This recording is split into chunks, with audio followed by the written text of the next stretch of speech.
Hello friends, welcome back to our channel Mom's Daily. ഇന്ന് ഞാൻ വന്നിരിക്കുന്നത് ഒരു സൂപ്പർ ആയിട്ടുള്ള ഡോണറ്റ് ആണ്. നമ്മുടെ വലിയവർക്കും കുഞ്ഞുങ്ങൾക്കും ഒക്കെ ഒരുപോലെ ഇഷ്ടമുള്ള ഒരു ചോക്ലേറ്റ് ഡോണറ്റ് ആയിട്ടാണ് ഞാൻ വന്നിരിക്കുന്നത്. ഇതൊരു ചോക്ലേറ്റ് ഡോണറ്റ് അല്ല, ഇത് നമുക്കൊരു സാധാരണ പ്ലെയിൻ ഡോണറ്റ് ആയിട്ടും ഉപയോഗിക്കാൻ പറ്റുന്നതാണ്. അപ്പോൾ ഇതെങ്ങനെ ഉണ്ടാക്കാന്നുള്ളതാണ് ഇന്നത്തെ റെസിപ്പി. വളരെ സിമ്പിളായിട്ട് നമുക്ക് ഉണ്ടാക്കിയെടുക്കാൻ പറ്റും. വളരെ കുറച്ച് ഇൻഗ്രീഡിയൻസ് മാത്രം മതി കേട്ടോ. അപ്പോൾ ഇതെങ്ങനെ ഉണ്ടാക്കാൻ നോക്കാം. അപ്പോൾ അതിനായിട്ട് ഞാനിവിടെ ഒരു ബൗൾ എടുത്തിട്ടുണ്ട്. അപ്പോൾ നമുക്കിതിന് വേണ്ടുന്ന ഒരു മാവ് ഉണ്ടാക്കണം. അപ്പോൾ അതിനായിട്ട് ആദ്യം അര കപ്പോളമുള്ള 125 ml ചെറുതായിട്ട് ചൂടാക്കിയ പാൽ, ഒത്തിരി അങ്ങ് ചൂട് വേണ്ട, വളരെ ചെറിയ ചൂടുള്ള പാൽ എടുത്തിട്ടുണ്ട്. ഇനി ഇതിനകത്തോട്ട് ഞാൻ അടുത്തത് ചേർക്കുന്നത് 1 ടീസ്പൂണോളം പഞ്ചസാര നിങ്ങൾക്ക് ഇഷ്ടമുള്ളത് അത്ര ചേർക്കാം. ഞാൻ ഈ മാവിനകത്ത് വലിയ പഞ്ചസാര ചേർക്കുന്നില്ല. ഇനി ഞാൻ ചേർക്കുന്നത് 1 ടീസ്പൂണോളം ഈസ്റ്റാണ് ചേർക്കുന്നത്. അപ്പോൾ ഇത് മൂന്നുമാണ് നമുക്ക് ആദ്യം ഒന്ന് നല്ലതുപോലെ ഒന്ന് മിക്സ് ചെയ്ത് ഈ ഒരു ഈസ്റ്റൊക്കെ ഒന്ന് പൊന്താൻ വേണ്ടി ഒരു 5-10 മിനിറ്റോളം നമുക്കൊന്ന് മാറ്റി വയ്ക്കണം. എനിക്കിപ്പോൾ ഇവിടെ ഒരു 5 മിനിറ്റ് കൊണ്ട് നമുക്ക് ഇതൊക്കെ ചെറുതായിട്ടൊന്ന് ഇങ്ങനെ പൊന്തി വരാൻ തുടങ്ങിയായിരുന്നു. അപ്പോൾ ഞാനിതൊന്ന് മാറ്റി വയ്ക്കുകയാണ്. അപ്പോൾ ഇതാ ഇതിനകത്ത് ഈ ഒരു ഈസ്റ്റൊക്കെ ചെറുതായിട്ട് ഇങ്ങനെ പതഞ്ഞൊക്കെ വരാൻ തുടങ്ങിയിട്ടുണ്ട്. ഇനി ഇതിനകത്തോട്ട് ഞാൻ ചേർക്കുന്നത് ഗോതമ്പ് പൊടിയാണ്. നമ്മളിന്ന് കുറച്ച് ഹെൽത്തി ആയിട്ടാണ് ഉണ്ടാക്കുന്നത്, ഗോതമ്പ് പൊടി വെച്ചിട്ടാണ് കേട്ടോ. അപ്പോൾ ഈ ഗോതമ്പ് പൊടി നമുക്ക് ഇതിനകത്ത് അരിച്ചിട്ടിടണം. ഞാനിവിടെ 1.5 കപ്പോളമുള്ള ഗോതമ്പ് പൊടി ഒന്ന് അരിച്ചെടുക്കുന്നുണ്ട്. എന്നാലാണ് എന്തെങ്കിലും തരിതരികളൊക്കെ ഉണ്ടെന്നുണ്ടെങ്കിൽ അതൊക്കെ ഒന്ന് പോയി കിട്ടും. അപ്പം ഞാൻ 2 കപ്പാണ് എടുത്തിരിക്കുന്നത് സത്യത്തിൽ, അത് പിന്നീട് ഞാൻ പറയാം. പക്ഷേ ആദ്യം ഞാൻ ഇട്ടിരിക്കുന്നത് 1.5 കപ്പോളമുള്ള ഗോതമ്പ് പൊടിയാണ്. കാരണം പിന്നീട് മാവ് കുറച്ച് ലൂസായി വന്നപ്പോൾ ഞാൻ കുറച്ചും കൂടെ പൊടി ചേർത്തായിരുന്നു. അപ്പോൾ ഇനി ഈ ഒരു 1.5 കപ്പ് ഗോതമ്പ് പൊടിയിലോട്ട് ഞാൻ ചേർക്കുന്നത് ഒരു 1/4 ടീസ്പൂണോളം ബേക്കിംഗ് പൗഡർ ചേർത്തിട്ടുണ്ട്. അതുപോലെ ഒരു 2 നുള്ള ഉപ്പും ചേർത്തിട്ടുണ്ട്. അപ്പോൾ ഇത് മൂന്നും നമുക്ക് നല്ലതുപോലെ ഒന്ന് അരിച്ചെടുക്കാം. കാരണം എന്തെങ്കിലും കട്ടകളൊക്കെ ഉണ്ടെങ്കിൽ അത് പോകാൻ വേണ്ടിയിട്ടാണ്. ഞങ്ങളുടെ ഇവിടെ പ്രത്യേകിച്ച് ഇപ്പം എനിക്ക് തോന്നുന്നു നാട്ടിൽ ആ ഒരു പ്രശ്നമില്ല. ഇവിടുത്തെ ഞങ്ങൾ മേടിക്കുന്ന ഈ ഒരു ഗോതമ്പ് പൊടിക്കൊക്കെ ചെറുതായിട്ട് ഇങ്ങനെ കട്ടകൾ കിടക്കുന്നത് കാണാം. അപ്പോൾ അതുകൊണ്ട് ഇവിടേക്ക് ഗോതമ്പ് പൊടിയാണെങ്കിലും അതുപോലെ മൈദപ്പൊടി ആണെങ്കിലും ഒക്കെ ഇവിടെ അരിച്ച് തന്നെ ഉപയോഗിക്കണം, അങ്ങനെയാണ്. അപ്പോൾ അതാ ഞാനിവിടെ ഒന്ന് അരിച്ചെടുത്തിട്ട് വരാം കേട്ടോ. അപ്പോൾ നമുക്ക് എന്തെങ്കിലും ഇതുപോലെ ഇങ്ങനെ തരിതരികൾ നല്ല കട്ട പിടിച്ചൊക്കെ കെടുക്കുകയാണെന്നുണ്ടെങ്കിൽ അതിങ്ങനെ അരിപ്പയിൽ നിന്നോളും. അപ്പോൾ അത് നമ്മുടെ ഈ ഒരു ബാറ്ററിനകത്തോട്ട് വരത്തില്ല, ബാറ്ററല്ല ഈ ഒരു മാവ് കുഴയ്ക്കുമ്പോൾ വരത്തില്ല. ഇനി ഇതിനകത്തോട്ട് ഞാനൊരു 2 ടേബിൾ സ്പൂണോളം ബട്ടർ ചേർക്കുന്നുണ്ട്. ബട്ടർ ഉപ്പില്ലാത്ത ബട്ടറാണ് ചേർത്തിരിക്കുന്നത്, അൺസോൾട്ടഡ് ബട്ടറാണ്.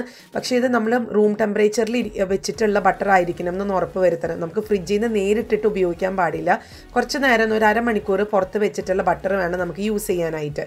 ഇനി നമുക്കിതെല്ലാം കൂടെ ഒന്ന് മിക്സ് ചെയ്യണം. ഞാൻ മിക്സ് ചെയ്യുന്ന ആ ഒരു വീഡിയോ ഇതിനകത്ത് പെട്ടില്ല, വേറെ ഒന്നും ചെയ്യാനില്ല. ആ ഒരു എന്താ പറയുക, ഞാൻ നേരത്തെ കാണിച്ച എല്ലാ മിക്സും കൂടെ ഞാൻ കൈ വെച്ചിട്ട് നല്ലതുപോലെ ഒന്ന് കുഴച്ചെടുക്കുകയാണ് ചെയ്യുന്നത്. അതിനിടയ്ക്ക് ഇത്തിരി കണ്ടോ, ഇത് ഒത്തിരി ലൂസായിട്ട് വന്നു, അതുകൊണ്ട് ഞാൻ കുറച്ച് മാവും കൂടെ ചേർത്തു. അങ്ങനെ ഞാൻ കുറേശ്ശെയായിട്ട് ഒരു 1/2 കപ്പോളമുള്ള മാവും കൂടെ ചേർത്തിട്ടുണ്ടായിരുന്നു. അതുകൊണ്ടാണ് ഞാൻ പറഞ്ഞത് 1.5 കപ്പോളമുള്ള 2 കപ്പോളമുള്ള ഗോതമ്പ് പൊടി മൊത്തത്തിൽ എനിക്ക് വേണ്ടി വന്നു എന്നുള്ളത് കേട്ടോ. അപ്പോൾ ഞാനിത് നല്ലതുപോലെ ഒന്ന് കുഴച്ചെടുത്തിട്ട് വരാം. നമുക്ക് നമ്മുടെ ചപ്പാത്തി മാവിൻ്റെ പരുവത്തിന് ഇതൊന്ന് കുഴച്ചെടുക്കണം. അത് ചപ്പാത്തി മാവിനേക്കാളും കൂടുതൽ നല്ലതുപോലെ തന്നെ കുഴയ്ക്കണം, എന്നാലാണ് നല്ലതുപോലെ സോഫ്റ്റ് ആയിട്ട് വരത്തുള്ളൂ. അപ്പോൾ നമുക്കൊന്ന് കുഴച്ചെടുത്തിട്ട് വരാം. ഇനിയിപ്പോൾ നിങ്ങൾക്ക് ഇച്ചിരി മാവ് കൂടിപ്പോയി എന്നുണ്ടെങ്കിൽ നിങ്ങൾക്ക് അല്പം വെള്ളം ചേർത്തിട്ട് ഇതൊന്ന് കുഴച്ചെടുക്കാം. അതൊക്കെ നമ്മുടെ യുക്തി പോലെ നമുക്ക് ചെയ്യാം കേട്ടോ. എനിക്ക് പക്ഷേ ഇവിടെ നേരെ തിരിച്ചാണ് വന്നത്. എനിക്കിവിടെ വെള്ളമാണ് കൂടിപ്പോയത്, അല്ലെങ്കിൽ എന്താ പറയുക, നമ്മൾ ഒഴിച്ച പാലാണ് കൂടിപ്പോയത്. അപ്പോൾ അതുകൊണ്ട് എനിക്ക് മാവാണ് ആഡ് ചെയ്യേണ്ടി വന്നത്. അപ്പോൾ 2 കപ്പോളമുള്ള ഗോതമ്പ് പൊടിയാണ് ഞാൻ എടുത്തിട്ടുള്ളത്. അപ്പോൾ ആദ്യം 1.5 കപ്പ് എടുത്തു എന്ന് മാത്രം. അപ്പോൾ ഇവിടെ ഒരു കൺഫ്യൂഷൻ വരണ്ട കേട്ടോ. അപ്പോൾ ഇനി ഇത് ഒന്നും കൂടെ ഒന്ന് കുഴച്ചെടുത്തിട്ട് വരാം. ഇതാ ഞാനിപ്പോൾ ഇവിടെ മാവ് ഇവിടെ കുഴച്ചെടുത്ത് വന്നിട്ടുണ്ട്. ഞാനൊരു 4 മിനിറ്റോളം എടുത്തിട്ടുണ്ടാവും. ഞാൻ ഇങ്ങനെ കുഴച്ച് ഇത് കണ്ടോ, നല്ലതുപോലെ പഞ്ഞ് പോലെ അത്രയും ഞാൻ സോഫ്റ്റാക്കി എടുത്ത് വന്നിട്ടുണ്ട്. നമുക്ക് ഈ ഒരു ഗോതമ്പ് പൊടിക്ക് കുറച്ചും കൂടി നമ്മൾ നല്ലതുപോലെ ഒന്ന് കുഴച്ചെടുത്താൽ മാത്രമേ അത് നല്ലതുപോലെ സോഫ്റ്റായിട്ട് വരത്തുള്ളൂ. അപ്പോൾ അതുകൊണ്ട് ഞാനിങ്ങനെ ഈ ഒരു പരുവത്തിന് എടുത്ത് കൊണ്ടുവന്നിട്ടുണ്ട്. ഇനി നമുക്ക് ഇതുപോലെ നമുക്ക് താഴോട്ട് ഇതുപോലെ ഒന്ന് ടക്ക് ചെയ്യാമെന്നാണ് പറയുക. എനിക്ക് അതിൻ്റെ മലയാളം കറക്റ്റായിട്ട് പറയാൻ കണ്ടോ, ഇതേപോലെ നമ്മൾ എടുത്ത് താഴോട്ട് ഇങ്ങനെ കയറ്റി കൊടുക്കുകയാണ്. എന്നിട്ട് ഇതൊരു കറക്റ്റ് ഒരു റൗണ്ട് ഷേപ്പിന് ഇങ്ങ് കൊണ്ടുവരുവാണ് ചെയ്യുന്നത്. ഇനി നമുക്കിതൊന്ന് പൊന്താനായിട്ട് മാറ്റി വെക്കണം. നമ്മളിതിനകത്ത് ഈസ്റ്റൊക്കെ ചേർത്തിട്ടുള്ളതാണ്. ഇത് കണ്ടോ, സോഫ്റ്റ്നെസ് കണ്ടോ, നല്ല സോഫ്റ്റായിട്ട് വന്നിട്ടുണ്ട്. നമുക്കിതൊന്ന് മാവ് ഒന്ന് പൊന്താൻ വെക്കുന്നതിന് മുന്നേ തന്നെ നമുക്ക് ഇതുമൊന്ന് കുറച്ച് എണ്ണ, ഓയിലോ ഗീയോ അല്ലെങ്കിൽ ബട്ടറോ എന്ത് വേണമെങ്കിലും തൂത്ത് കൊടുക്കാം. ഞാനിവിടെ ഓയിലാണ് തൂത്ത് കൊടുക്കുന്നത്. അല്പം ഓയിൽ ഒഴിച്ചിട്ട് ഞാനൊന്ന് ബ്രഷ് വെച്ചിട്ട് അതൊന്ന് തൂത്ത് കൊടുക്കുന്നുണ്ട്. എന്നിട്ട് നമുക്കിതൊന്ന് മൂടി വെച്ചിട്ട് ഈ ഒരു മാവ് ഒന്ന് പൊന്തുന്നത് വരെ, ഒത്തിരി ഒന്നും പൊന്തേണ്ട കാര്യമില്ല. ഈ ഒരു ഡോണറ്റിൻ്റെ ഒരു പ്രത്യേകത, നമ്മുടെ മാവ് ഒത്തിരി പൊന്തിയാലും അതുപോലെ തന്നെ കുറച്ച് തീരെ പൊന്തിയില്ലെങ്കിലും നമുക്ക് നമ്മുടെ ഒരു ഡോണറ്റ് കറക്റ്റായിട്ട് വരത്തില്ല. അപ്പോൾ അതുകൊണ്ട് നമുക്ക് ഒന്ന് ചെറുതായിട്ട് ഇതിൻ്റെ ഒരു സൈസ് ഒന്ന് ഡബിൾ ആവുന്നത് വരെ നമുക്കൊന്ന് വെയിറ്റ് ചെയ്താൽ മതി. അപ്പോൾ അതാ ഞാനിവിടെ ഇതിനകത്ത് കുറച്ച് ഓയിലൊക്കെ തൂത്ത് കൊടുത്തിട്ടുണ്ട്, പാത്രത്തിലൊക്കെ തൂത്ത് കൊടുത്തിട്ടുണ്ട്. എങ്ങാനും ഒത്തിരി അങ്ങ് പൊന്തിപ്പോയി കഴിഞ്ഞാൽ അത് ഒട്ടിയിരിക്കേണ്ടെന്ന് വെച്ചിട്ടാണ്. അപ്പോൾ നമുക്കിതൊന്ന് മൂടി വയ്ക്കാം. ഇതാ ഇപ്പോൾ ഇവിടെ ഒരു അരമണിക്കൂർ കഴിഞ്ഞിട്ടുണ്ട്. നമുക്ക് ചെറുതായിട്ടൊക്കെ സൈസൊക്കെ ഒന്ന് നമ്മൾ ആദ്യം വെച്ചതിനേക്കാളും ഒക്കെ ഇച്ചിരി പൊന്തി വന്നിട്ടുണ്ട് കേട്ടോ. അപ്പോൾ ഇത് ഇത്രയും മതിയാവും. ഞാനിപ്പോൾ ഒന്ന് സോഫ്റ്റ്നെസ് ഒക്കെ നോക്കി, നല്ലതുപോലെ തന്നെ സോഫ്റ്റാണ്. ഇനി നമുക്ക് ഒരു 2 മിനിറ്റും കൂടെ നല്ലതുപോലെ ഒന്ന് കുഴച്ചെടുക്കാം, അല്ലെങ്കിൽ നല്ലതുപോലെ ഒന്ന് മസാജൊക്കെ ചെയ്ത് കൊടുക്കാം നമ്മുടെ ഈ ഒരു മാവിനെ. എങ്കിലാണ് ഇത് നല്ലതുപോലെ സോഫ്റ്റായി വരത്തുള്ളൂ. അപ്പോൾ ഞാൻ ഒന്നും കൂടെ ഒരു 2 മിനിറ്റ് ഒന്ന് കുഴച്ചെടുത്തിട്ട് വരാം. അപ്പോൾ അതാ ഞാനൊന്ന് ഒരു 2 മിനിറ്റോളം ഒന്ന് നല്ലതുപോലെ ഒന്ന് കുഴച്ചെടുത്തിട്ടുണ്ടായിരുന്നു. ഇനി നമുക്ക് നമ്മുടെ കൗണ്ടർ ടോപ്പിൽ വെച്ചിട്ട് ഒന്ന് പരത്തിയെടുക്കായിരിക്കും ഏറ്റവും നല്ലത്. ഇനിയിപ്പോൾ നിങ്ങൾക്ക് ചപ്പാത്തി പലകയിലാണ് നിങ്ങൾക്ക് കംഫർട്ടബിൾ എന്നുണ്ടെങ്കിൽ അങ്ങനെ ചെയ്യാം. ഞാനിപ്പോൾ ഇത് അവിടെ കൗണ്ടർ ടോപ്പ് ഒന്ന് വൃത്തിയാക്കിയിട്ട് അതിലാദ്യം കുറച്ച് ഗോതമ്പ് പൊടി ഒന്ന് വിതറി കൊടുത്തിട്ടുണ്ട്. എന്നിട്ട് നമ്മുടെ ഈ മാവ് ഒരു മിനിറ്റും കൂടെ ഞാനൊന്ന് കുഴച്ച് കൊടുക്കുന്നുണ്ട് കേട്ടോ. നിങ്ങൾ എന്തുകൊണ്ട് ഇത്രയും കുഴയ്ക്കുന്നതെന്ന് ചിന്തിക്കുന്നുണ്ടാവും. അത് നമ്മൾ എത്രത്തോളം കുഴയ്ക്കുന്നോ അത്രത്തോളം സോഫ്റ്റായി വരും. നിങ്ങളിനി കുഴയ്ക്കാൻ ഇച്ചിരി മടിയൊക്കെ ഉണ്ടെന്നുണ്ടെങ്കിൽ നമ്മുടെ ആ ഒരു ഡോണറ്റ് സോഫ്റ്റായി വരത്തില്ല. ഇപ്പോൾ സാധാരണ ബേക്കറികളിലൊക്കെ ഡോണറ്റ് ഉണ്ടാക്കുമ്പോൾ അതിൻ്റേതായ മെഷീനിലാണ് അവർ ഉണ്ടാക്കുക. അപ്പോൾ ഇതുപോലൊക്കെ നല്ലതുപോലെ ആ മെഷീൻ്റെ ഇടയ്ക്ക് ഇങ്ങനെ ഗ്രൈൻഡർ പോലെയാണ് നല്ലതുപോലെ അങ്ങ് എന്താ പറയുക കുഴഞ്ഞ് അല്ലെങ്കിൽ നല്ലതുപോലെ സോഫ്റ്റായിട്ട് വരും. പക്ഷെ നമുക്ക് അങ്ങനെയൊന്നുമില്ല, നമ്മുടെ കൈ തന്നെയാണ് നമ്മുടെ ഗ്രൈൻഡർ. അപ്പോൾ നമുക്ക് നല്ലതുപോലെ തന്നെ സോഫ്റ്റ് ആക്കാം. പിന്നെ ഈ ഒരു ഡോണറ്റ് വലിയൊരു സംഭവം നല്ലാട്ടത് ഉണ്ടാക്കുക എന്ന് പറയുന്നത് വളരെ സിമ്പിളായിട്ട് നമുക്ക് ഉണ്ടാക്കാൻ പറ്റും. നമുക്ക് ഗോതമ്പ് പൊടി വെച്ചിട്ട് ഉണ്ടാക്കാൻ പറ്റും.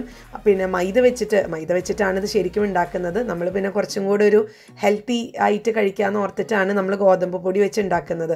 ഇതിന് വേണ്ടി ചിലപ്പോൾ കാണാൻ നമുക്ക് ആ ഒരു പെർഫെക്ഷൻ കിട്ടിയെന്ന് വരില്ല. നമുക്കറിയാം ബേക്കറിയിൽ നിന്നൊക്കെ കിട്ടുമ്പോൾ നല്ല ഭംഗിയിലും അവർ കറക്റ്റ് ആ ഷേപ്പിനൊക്കെ എടുക്കുമ്പോൾ നല്ലൊരു ഭംഗിയൊക്കെ കാണും. അല്ലെങ്കിൽ അതിൻ്റേതായ കട്ടറൊക്കെ വെച്ചിട്ട് ഉപയോഗിക്കുമ്പോൾ നമ്മൾ നമ്മുടെ വീട്ടിലുള്ള സാധാരണ കുപ്പിയുടെ അടപ്പും അതുപോലെ എന്തെങ്കിലും മൂടികൊക്കെ വെച്ചിട്ടാണ് ഉണ്ടാക്കുന്നത്. പക്ഷേ ഇതൊക്കെയാണെന്നുണ്ടെങ്കിലും ടേസ്റ്റ് എന്ന് പറയുന്നത് നമ്മൾ ബേക്കറിയിൽ നിന്ന് മേടിക്കുന്നതിനേക്കാളും ഒക്കെ നല്ല സൂപ്പർ ടേസ്റ്റാണ്. അതുപോലെ തന്നെ ഒരു പ്രിസർവേറ്റീവ്സോ അങ്ങനെ ഒന്നും നമ്മൾ ഇതിനകത്ത് ചേർക്കുന്നുമില്ല. അപ്പോൾ അതുകൊണ്ട് നമുക്ക് ധൈര്യമായിട്ട് നമ്മുടെ കുഞ്ഞുങ്ങൾക്ക് കൊടുക്കാം. അപ്പോൾ ഇതാ ഇനി ഞാൻ ചെയ്യാൻ പോകുന്നത്, നമ്മളിതുപോലെ ഞാനൊന്ന് കുഴച്ചെടുത്ത് വന്നിട്ടുണ്ട്. നല്ലതുപോലെ ഒന്നും ഞാൻ എന്താ പറയുക കുഴച്ചെടുത്തിട്ടുണ്ട്. ഇനി നമുക്ക് ഒന്നും കൂടെ ഇതിൽ നിന്ന് ഞാനൊരു ചെറിയൊരു ഭാഗം എടുത്തിട്ടുണ്ട്. ഇനിയാണ് നമ്മളത് ഡോണറ്റിൻ്റെ ഒരു ഷേപ്പിലോട്ട് ആക്കാൻ പോകുന്നത്. അപ്പോൾ നമുക്കൊരു ചപ്പാത്തി പരത്തുന്ന ഒരു പലക എടുക്കാം. അപ്പോൾ അത് വെച്ചിട്ട് ഞാൻ വളരെ കുറച്ചാണ് കേട്ടോ ആ ഒരു മാവിൻ്റെ ഒരു കൂട്ടിൽ നിന്ന് എടുത്തിട്ടുണ്ടായിരുന്നത്. എന്നിട്ട് നമുക്കിതുപോലെ ഒന്ന് പരത്തി കൊടുക്കാം. ഒത്തിരി തിന്നാക്കി പരത്തരുത്.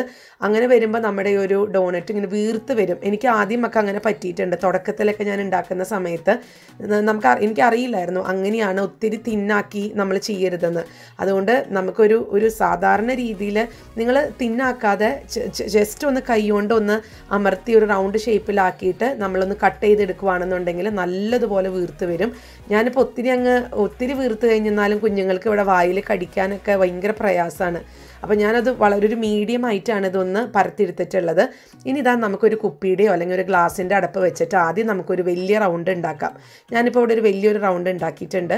പിന്നെ ഡോണറ്റ്സിൻ്റെയൊക്കെ നമുക്കറിയാം നടുക്കിലൊരു കുഞ്ഞൊരു ഓട്ട കാണും അല്ലെങ്കിൽ ഒരു ഹോള് കാണും. അപ്പോൾ അതിനായിട്ട് ഞാനൊരു കുപ്പിയുടെ നമ്മൾ സാധാരണ ഒരു ചില്ലും കുപ്പിയുടെ അടപ്പെടുത്തിട്ട് ആ അടപ്പ് വെച്ചിട്ട് ഒന്ന് തിരിച്ചെടുക്കുകയാണ് ചെയ്യുന്നത്. അപ്പോൾ നമുക്ക് ശരിക്കും ആ കറക്റ്റ് ആ ഡോണറ്റിൻ്റെ ആ ഒരു ഹോള് നമുക്ക് നടുക്കിൽ കിട്ടും കേട്ടോ. കണ്ടോ? അപ്പോൾ ഇങ്ങനെ നമ്മുടെ ഡോണറ്റ് റെഡിയാണ്. അപ്പോൾ ഈ ഹോള് ഈ ഒരു കുഞ്ഞൊരു പോർഷനുള്ളത് കളയണ്ട. നമുക്കതും ഇതുപോലെ തന്നെ മാവ് പോലെ കുഴച്ച് നമുക്ക് എടുക്കാം. കണ്ടോ? ഈ എക്സ്ട്രാ വരുന്ന മാവും ഇതുപോലെ തന്നെ നമുക്ക് കുഴച്ചെടുക്കാവുന്നതാണ്. ഇപ്പം ഞാനെടുത്ത ആ ഇത്രയും ഒരു 1-2 കപ്പോളമുള്ള മാവിന് എനിക്ക് ഏകദേശം 12-13 ഡോണറ്റ്സ് ഒക്കെ കിട്ടിയിട്ടുണ്ട് കേട്ടോ. അപ്പോൾ അപ്പോൾ ഇനി നമുക്ക് ഇതൊരു ട്രെയിലകത്തോ അല്ലെങ്കിൽ നിങ്ങൾക്കൊരു ഒരു ഒരു പ്ലേറ്റിനകത്ത് ഒരു പ്ലാസ്റ്റിക് പേപ്പർ, പ്ലാസ്റ്റിക്കിൻ്റെ ഒരു ഫിലിം പേപ്പർ അങ്ങനെയൊക്കെ ഇട്ടിട്ട് അതിൻ്റെ മേലിട്ട് വെച്ച് നമുക്കിങ്ങനെ അറേഞ്ച് ചെയ്ത് കൊടുക്കാം. ഇനി അതല്ലാന്നുണ്ടെങ്കിൽ ഇങ്ങനെ ഫോയിൽ പേപ്പറൊന്നും ഇല്ലയെന്നുണ്ടെങ്കിൽ ഒരു സ്റ്റീൽ പാത്രത്തിൽ ഇച്ചിരി മൈദപ്പൊടിയോ അല്ലെങ്കിൽ ഇച്ചിരി ഗോതമ്പ് പൊടിയോ തൂത്ത് കൊടുത്തിട്ട് ഇത് അതിൻ്റെ മേലെ വെച്ച് കഴിഞ്ഞെന്നാൽ അതും ഒട്ടിപ്പിടിക്കാതിരുന്നോളും. ഇനി നമുക്കത് ബാക്കിയുള്ള മാവും ഇതുപോലെ തന്നെ എടുത്ത് നമുക്ക് ഓരോരോ ഡോണറ്റ്സ് ആക്കിയിട്ടും ഉണ്ടാക്കിയെടുക്കാൻ പറ്റും. ഞാനിത് എൻ്റെ ഒരു എളുപ്പപ്പണിക്കാണ് ഞാൻ കുറേശ്ശെ എടുക്കുന്നത്. നിങ്ങൾ കുറച്ചും കൂടെ എക്സ്പീരിയൻസ്ഡ് ഒക്കെ ആയി കഴിയുമ്പോൾ നമുക്കൊരു വലിയ ഷീറ്റ് പോലെ ഉണ്ടാക്കിയിട്ട് നമുക്കിതുപോലെ ആ ഒരു ഷീറ്റിൽ നിന്ന് തന്നെ നമുക്ക് പല പ്രാവശ്യം നമ്മുടെ ഈ എന്താ പറയുക ഈ ഒരു കുപ്പിയുടെ അടപ്പിൻ്റെ വെച്ച് ഒരൊറ്റ ഷീറ്റിൽ നിന്ന് തന്നെ നമുക്ക് 12, 13 ഉണ്ടാക്കിയെടുക്കാൻ പറ്റും. പക്ഷെ അന്നേരം നമ്മുടെ കൗണ്ടർ ടോപ്പൊക്കെ അതിനനുസരിച്ച് ഒത്തിരി വലുതൊക്കെ ആവണം. ഇതിപ്പോൾ ഞാൻ വളരെ സിമ്പിളായിട്ട് നമ്മുടെ കൂടെ ഒരു കംഫർട്ടബിളിനനുസരിച്ചാണ് ഞാൻ ചെയ്യുന്നത്. അപ്പോൾ ഞാൻ എല്ലാതും ഇതുപോലെ ഒന്ന് ഡോണറ്റിൻ്റെ ഒക്കെ ഷേപ്പിലാക്കി എടുത്തിട്ട് വരാം. അപ്പോൾ ഇതാ ഡോണറ്റിൻ്റെ കുറച്ച് ഒരു 6 എണ്ണം ഒരു 6 എണ്ണം ഞാൻ ഇതുപോലെ ഒരു പാത്രത്തിലൊക്കെ ഒന്ന് നിരത്തി വെച്ചിട്ടുണ്ട്. അതിൻ്റെ മേലെ ഇച്ചിരി ഓയിൽ നമുക്ക് നല്ലതുപോലെ ഒന്ന് തൂത്ത് കൊടുക്കാം കേട്ടോ. എന്നിട്ട് നമുക്കിതൊരു അരമണിക്കൂറും അല്ലെങ്കിൽ ഒരു 15 മുതൽ ഒരു അരമണിക്കൂർ വരെ നമുക്കിതൊന്ന് ചെറുതായിട്ടൊന്ന് പൊന്താൻ വേണ്ടി മാറ്റി വയ്ക്കണം. അപ്പോൾ അതിനായിട്ട് നമുക്കൊരു നനഞ്ഞിട്ടുള്ള ഒരു തുണി വെച്ചതൊന്ന് മൂടിയിട്ടിട്ട് നമുക്കത് ഒരു കുറച്ച് നേരം ഒരു 15-20 മിനിറ്റോളം ഒന്ന് മാറ്റി വയ്ക്കാം. അപ്പോൾ ഇത് അവിടെ ഒരു 20 മിനിറ്റ് കഴിഞ്ഞു. ഞാനിതൊന്ന് നോക്കി കഴിഞ്ഞപ്പോൾ കണ്ടു ചെറുതായിട്ടൊക്കെ ഒന്ന് വീർത്ത് വരാൻ തുടങ്ങിയിട്ടുണ്ട്. ഒത്തിരി വീർക്കേണ്ട കാര്യമൊന്നുമില്ല, ചെറുതായിട്ട് വീർത്താൽ മാത്രം മതി. അപ്പോൾ ഞാനിത് ഒത്തിരി തിക്നെസ്സിലല്ല എടുത്തിരിക്കുന്നത് കേട്ടോ. നിങ്ങൾക്ക് വേണമെന്നുണ്ടെങ്കിൽ നല്ല കട്ടിയിലെടുക്കാം. ഇത് നല്ലതുപോലെ വീർത്ത് വരും. അതുകൊണ്ടാണ് ഞാൻ പിന്നെ ഒത്തിരി അങ്ങ് തിക്നെസ്സിലെടുക്കാഞ്ഞത്. കുഞ്ഞുങ്ങൾക്കൊക്കെ വായിൽ വെച്ച് കടിക്കാനൊക്കെ ഇച്ചിരി ബുദ്ധിമുട്ട് വരും. ഇനി നമുക്കിതൊക്കെ ഒന്ന് വറുത്തെടുക്കണം എണ്ണയിൽ. അപ്പോൾ കുറച്ച് എണ്ണ മാത്രം ഒഴിച്ചാൽ പോരാ, ഇത് മുങ്ങിക്കെടുക്കാൻ രീതിയിലുള്ള എണ്ണ ഒഴിക്കണം. അപ്പോൾ എണ്ണ നല്ലതുപോലെ ഒന്ന് ചൂടാവട്ടെ. ഞാനിപ്പോൾ ഇവിടെ സൺഫ്ലവർ ഓയിലാണ് എടുത്തിരിക്കുന്നത്. അങ്ങനത്തെ ഓയിലാണ് എടുക്കുക, വെളിച്ചെണ്ണ അല്ല കേട്ടോ. അപ്പോൾ ഇതാ ഇനി എണ്ണ ചൂടായി വന്നിട്ടുണ്ട്. ഞാൻ ഒരു ഡോണറ്റ് ഇതിനകത്തിട്ട് നല്ലതുപോലെ ഒന്ന് വറുത്തെടുക്കുകയാണ്. പെട്ടെന്ന് തന്നെ ഇതായി കിട്ടും, ഒത്തിരി നേരത്തിൻ്റെ ആവശ്യമൊന്നുമില്ല. പിന്നെ ഗോതമ്പ് പൊടി ആയതുകൊണ്ട് ഇച്ചിരി ഉള്ളൊക്കെ ഒന്ന് വേവാൻ ഇച്ചിരി സമയം എടുക്കും. അപ്പോൾ അതിന് ഞാൻ ചെയ്യുന്നത് ഞാൻ ഹൈ ഫ്ലെയിമിൽ ഇട്ടിട്ട് തന്നെയാണ് ഞാനിത് വറുത്തെടുക്കുന്നത്. അപ്പോൾ പെട്ടെന്ന് തന്നെ ഇത് ഒത്തിരി എണ്ണയുള്ളത് കൊണ്ട് പെട്ടെന്ന് തന്നെ ഉള്ള വെന്ത് കിട്ടും. ഇതാ കണ്ടോ, നമുക്കൊരു 1 മിനിറ്റിന് താഴെ മതി, ഇത് നല്ലതുപോലെ വെന്ത് കിട്ടും. നമ്മുടെ ഒരു ഡോണറ്റ് ഇവിടെ റെഡിയാണ്. ഇത് ഇങ്ങനെ തന്നെ കഴിക്കാൻ നല്ല സ്വാദാണ് കേട്ടോ. അപ്പോൾ ഞാനിനി ഇതുപോലെ ബാക്കി അതായത് ആദ്യത്തെ ഒരു 6 ഡോണറ്റ് ഇതുപോലെ ഒന്ന് വറുത്തെടുത്തിട്ട് വരാം. അപ്പോൾ ഇതാ നമ്മുടെ സൂപ്പറായിട്ടുള്ള നമ്മുടെ ഡോണറ്റ്സ് അവിടെ റെഡിയാണ്. ഇനി നമുക്ക് ഇതൊരു ചോക്ലേറ്റ് ഡോണറ്റ് ആയതുകൊണ്ട് ഈ നമ്മൾ ഉണ്ടാക്കിയിട്ടുള്ള ഡോണറ്റ് ഒന്ന് ചോക്ലേറ്റിൽ മുക്കിയെടുക്കാൻ വേണ്ടിയിട്ടുള്ള ഒരു ചോക്ലേറ്റ് സോസ് അല്ലെങ്കിൽ ഒരു ചോക്ലേറ്റ് സിറപ്പ് ഉണ്ടാക്കണം. അതിനായിട്ട് ഞാൻ 1 കപ്പോളം ഉള്ള പൊടിച്ച പഞ്ചസാരയാണ് ഞാനൊരു അരിപ്പയിലാണ് ആദ്യം ഇടുന്നത് കേട്ടോ. ഇനി ഇതിനകത്തോട്ട് ഇതൊരു ചോക്ലേറ്റ് ആയതുകൊണ്ട് തന്നെ നമ്മളൊരു 3 ടേബിൾ സ്പൂണോളമുള്ള കൊക്കോ പൗഡർ ചേർത്ത് കൊടുക്കുന്നുണ്ട്. അപ്പോൾ ഇനി ഇത് രണ്ടും കൂടെ നമ്മൾ നല്ലതുപോലെ ഒന്ന് അരിച്ചെടുക്കണം. ഞാൻ പറഞ്ഞ പോലെ ഇത് അരിച്ചെടുക്കുമ്പോഴാണ് നമുക്ക് നല്ല സ്മൂത്തായിട്ടുള്ള ഒരു പേസ്റ്റ് ആണെങ്കിലോ അതായത് ഒരു മാവാണെങ്കിലൊക്കെ കിട്ടത്തുള്ളൂ. എപ്പോഴും ഈ കേക്ക് ഉണ്ടാക്കുമ്പോൾ ഇതുപോലൊക്കെ ഉണ്ടാക്കുമ്പോൾ എപ്പോഴും അരിച്ച് ഉപയോഗിക്കാൻ നോക്കുക. അപ്പോൾ ഞാൻ നല്ലതുപോലെ ഒന്ന് അരിച്ചെടുത്തിട്ട് വരാം. ഞാനിവിടെ നല്ലതുപോലെ അരിച്ചെടുത്ത് വന്നിട്ടുണ്ട്. ഇനി ഇതിനകത്തോട്ട് നമ്മളൊരു 3 ടേബിൾ സ്പൂണോളമുള്ള റൂം ടെമ്പറേച്ചറിൽ വെച്ചിട്ടുള്ള പാലാണ്. നമ്മൾ ചൂടാക്കിയിട്ടൊന്നുമില്ല കേട്ടോ, സാധാരണ തിളപ്പിക്കാത്ത പാലുമാണ്, എന്നാൽ റൂം ടെമ്പറേച്ചറിലുള്ളതാണ്, ചൂടാക്കിയിട്ടുമില്ല. അങ്ങനത്തെ പാലാണ് വേണ്ടത്. അപ്പോൾ ആ 3 ടേബിൾ സ്പൂൺ പാലൊഴിച്ച് നമ്മൾ നല്ലതുപോലെ മിക്സ് ചെയ്യാണ് ചെയ്യുന്നത്. ഇത് ഇച്ചിരി കുറച്ചൊരു താമസമുണ്ട്. നമ്മളൊരു സാധാരണ ഒരു പൊടിയിട്ട് പാലിനകത്ത് പൊടിയിട്ട് കലക്കി അത് പെട്ടെന്നാവുന്നത് പോലെ ഇതായി കിട്ടത്തില്ല. നമ്മൾ നല്ലതുപോലെ ഇളക്കണം. പതുക്കെയാണ് ഇതൊരു പേസ്റ്റ് കണക്കിന് വരിക. അപ്പോൾ ഇനി പാല് നിങ്ങൾ ഒത്തിരി എല്ലാ പൊടിയും മിക്സായി കഴിഞ്ഞിട്ട് ഇത് നല്ലതുപോലെ കട്ടിയായിട്ടാണ് ഇരിക്കുന്നതെങ്കിൽ നമുക്ക് ഇച്ചിരി കൂടെ പാൽ ആഡ് ചെയ്യാം. അല്ലാന്നുണ്ടെങ്കിൽ നമുക്കിത് കറക്റ്റായിട്ട് വരും. ഇപ്പം ഞാനിവിടെ 3 ടേബിൾ സ്പൂൺ എടുത്തത് കറക്റ്റായിരുന്നു, പക്ഷേ ഇച്ചിരി സമയം എടുത്ത് നമ്മൾ ഇളക്കി കൊടുക്കണമെന്ന് മാത്രം. അപ്പോൾ അതാ ഞാനൊന്ന് ഇളക്കി എടുത്തിട്ട് വരാം. ഇതാ നമ്മുടെ ഇവിടെ ചോക്ലേറ്റ് സോസ് ഇവിടെ റെഡിയാണ്, നല്ല സൂപ്പറായിട്ട് വന്നിട്ടുണ്ട് കേട്ടോ. അപ്പോൾ ഇത് നമുക്കിതൊന്ന് മാറ്റി വയ്ക്കാം. ഇനി നമുക്ക് ഇതിനകത്ത് ഒരു കാര്യം കൂടെ ചേർക്കണം. നമ്മൾ ഇതിനകത്ത് 1 ടീസ്പൂണോളം വാനില എസൻസും കൂടെ ചേർത്ത് കൊടുക്കുന്നുണ്ട്. അത് 1 ടീസ്പൂണോ അല്ലെങ്കിൽ 1/2 ടീസ്പൂണോ ചേർക്കാം. നിങ്ങൾക്ക് ഫ്ലേവർ ഇഷ്ടമാണെന്നുണ്ടെങ്കിൽ 1 ടീസ്പൂൺ വരെ ചേർക്കാം. ഞാനിവിടെ 1/2 ടീസ്പൂണേ ചേർത്തിട്ടുള്ളൂ. എന്നിട്ട് നല്ലതുപോലെ ഒന്നും കൂടെ മിക്സ് ചെയ്ത് കൊടുക്കാം. ഇനി നമ്മൾ ചെയ്യാൻ പോകുന്നത് ഈ ഒരു സോസിനകത്തോട്ട് നമ്മുടെ ഡോണറ്റ് ഒന്ന് മുക്കിയെടുക്കുക എന്നുള്ളതാണ്. അപ്പോൾ അതിനായിട്ട് ചൂടാറിയിട്ടുണ്ട്, ഒത്തിരി അങ്ങ് ചൂടാറിയിട്ടില്ല, ഒരു 10 മിനിറ്റ് ഞാൻ ചൂടാറാൻ ഡോനറ്റ് വെച്ചിട്ടുണ്ടായിരുന്നു. ചെറിയൊരു ചൂടും ഉണ്ട് കേട്ടോ. അപ്പോൾ ആ ചെറിയ ചൂടോട് കൂടെ തന്നെ നമ്മൾ ചോക്ലേറ്റ് സോസിനകത്തൊന്ന് മുക്കി നമുക്ക് ഇതിൻ്റെ ഇതുപോലൊരു പ്ലേറ്റിനകത്തൊന്ന് വെക്കാം. ഇനിയിപ്പോൾ ഒരു വയർ സ്റ്റാൻഡോ അല്ലെങ്കിൽ വയർ റാക്കൊക്കെ ഉണ്ടെങ്കിൽ അങ്ങനെ വെക്കാം. ഇപ്പോൾ അങ്ങനെ ഇല്ലാത്തവർക്ക് നമുക്ക് സാധാരണ പ്ലേറ്റിൽ വെക്കാം. അപ്പോൾ ഇതിനകത്ത് നിന്നുള്ള ചോക്ലേറ്റ്, എക്സ്ട്രാ വന്നിട്ടുള്ള ചോക്ലേറ്റ് ആ ഒരു പാത്രത്തിൽ വീണ് അത് ഒരു 10 മിനിറ്റിനകത്ത് ഈ ചോക്ലേറ്റ് ഒന്ന് ഉറച്ചോളും. ഇതിന് വേണ്ടി ഫ്രിഡ്ജിലും അങ്ങനെയൊന്നും വെക്കേണ്ട കാര്യമൊന്നുമില്ല. അപ്പോൾ നമുക്ക് എല്ലാ ചോക്ലേറ്റും, എല്ലാ ഡോനറ്റ്സും ഇതുപോലെ ചോക്ലേറ്റിലൊന്ന് ഡിപ്പ് ചെയ്തെടുത്തിട്ട് വരാം. അപ്പോൾ ഇതാ ഞാൻ ചോക്ലേറ്റൊക്കെ ഡിപ്പ് ചെയ്തിട്ട് വന്നിട്ടുണ്ട്. നമുക്കിതിന് ഒരു 10 മിനിറ്റ് ഒന്ന് ഉറയ്ക്കാൻ വേണ്ടിയിട്ട് ഈ ഒരു ചോക്ലേറ്റൊക്കെ ഒന്ന് കട്ടിയാവാൻ വേണ്ടിയിട്ടൊന്ന് മാറ്റി വെക്കുന്നുണ്ട് കേട്ടോ. ഇനി നമുക്കിതിൻ്റെ മേലെ നിങ്ങൾക്ക് കടയിൽ നിന്നൊക്കെ മേടിക്കാൻ കിട്ടുന്ന സ്പ്രിങ്കിൾസ് ഉണ്ടെങ്കിൽ അങ്ങനെ മേടിക്കാൻ കിട്ടും, ഈ ബേക്കറി സൂപ്പർ മാർക്കറ്റിൽ നിന്നൊക്കെ കിട്ടും. അതൊക്കെ ഒന്ന് നമുക്ക് സ്പ്രെഡ് ചെയ്ത് കൊടുക്കാം. ഇനി അതല്ലാന്നുണ്ടെങ്കിൽ ഞാനിപ്പോൾ ഇവിടെ അങ്ങനെയൊന്നും ചെയ്യാതെ നമ്മളെല്ലാ സാധാരണക്കാർക്കൊക്കെ ചെയ്യാൻ പറ്റുന്ന രീതിയിലാണ് കാണിക്കുന്നത്. അപ്പോൾ അതുകൊണ്ട് ഞാനിവിടെ ഇതിൻ്റെ ഒരു ടോപ്പിംഗ് ആയിട്ട് ഇടുന്നത് നമ്മുടെ പൊടിച്ച പഞ്ചസാര ഒന്ന് വെതറി കൊടുക്കുകയാണ് ചെയ്യുന്നത്. അപ്പോൾ അത്രയേ ഉള്ളൂ. നമുക്ക് നോക്കാം ഒരു 10 മിനിറ്റ് കഴിയുമ്പോൾ. ഇപ്പോൾ ഒരു 10 മിനിറ്റ് കഴിഞ്ഞു, നല്ലതുപോലെ തന്നെ ഒന്ന് ഉറച്ച് വന്നിട്ടുണ്ട് നമ്മുടെ ഈ ഒരു ചോക്ലേറ്റ്. അപ്പോൾ ഇത്രയേ ഉള്ളൂ. നമുക്ക് ഇങ്ങനെ തന്നെ കഴിക്കാം, അതിനൊരു വിരോധവും ഇല്ല. ചോക്ലേറ്റിൽ ഡിപ്പ് ചെയ്യണമെന്നില്ല. അങ്ങനെ അത് നമ്മൾ വറുത്തിട്ട് അതൊന്ന് ചൂടാറി കഴിച്ചെന്നാലും അതേ ടേസ്റ്റ് തന്നെയാണ്. ഞാനിപ്പോൾ ഇവിടെ പറഞ്ഞ പോലെ ഇച്ചിരി ഒരു ഭംഗിയൊക്കെ കിട്ടാൻ വേണ്ടിയിട്ട് ഇതിൻ്റെ മേലെ കുറച്ച് പൊടിച്ച പഞ്ചസാര ഒന്ന് അരിപ്പയിലൊന്ന് അരിച്ചൊന്നിങ്ങനെ എന്താ പറയുക, ഒന്ന് വിറപ്പിച്ചിട്ട് കൊടുക്കുന്നുണ്ട്. അത്രയേ ഉള്ളൂ. വളരെ സിമ്പിളാണ് ഈ ഡോനറ്റിൻ്റെ റെസിപ്പി. എല്ലാവരും ട്രൈ ചെയ്ത് നോക്കുക. എന്നിട്ട് ഇഷ്ടപ്പെടുവാണെന്നുണ്ടെങ്കിൽ കമൻറ്റ് ചെയ്യാൻ മറക്കരുത്. ഒപ്പം നമ്മുടെ ഈ ചാനൽ നിങ്ങൾ ആദ്യമായിട്ടാണ് കാണുന്നതെങ്കിൽ സബ്സ്ക്രൈബ് ചെയ്യാനും മറക്കരുത് കേട്ടോ. അപ്പോൾ ഇനി അടുത്തൊരു വീഡിയോ ആയിട്ട് നമുക്ക് ഉടനെ കാണാം. Until then, bye bye.